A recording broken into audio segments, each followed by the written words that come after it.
প্রিয় রাজ্যবাসী, মদ আমাদের সভ্য সমাজের জন্য এক বিরাট অভিশাপ।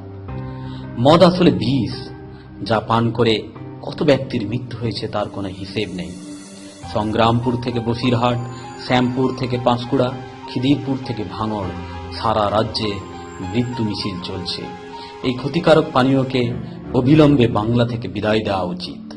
সে লক্ষ্যেই welfare party of India Paschimbanga শাখার পক্ষ থেকে সারা বাংলা জুড়ে মদ বিরোধী অভিযান পরিচালনা করা হবে, যার শুভ উদ্বোধন আজকে অনলাইনে শুরু হলো। আগামী 31শে জানুয়ারি পর্যন্ত এই অভিযান চলবে। ব্লকে ব্লকে ক্যারাভ্যান বের হবে, জেলায় জেলায় মিটিং মিছিল সহ জেলা শাসককে ডেপুটেশন দেওয়া হবে। আগামী 27শে জানুয়ারি কলকাতায় মহামিছিল সহ আবগারি দপ্তরের সামনে অবস্থান ও ডেপুটেশন দেওয়া হবে। তাই আসুন আজ থেকেই সারা বাংলা জুড়ে মদ চাই না দুধ চাই, মদ মুক্ত বাংলা চাই, এই শিরোনামে দুর্বার আন্দোলন গড়ে তুলি। ধন্যবাদ।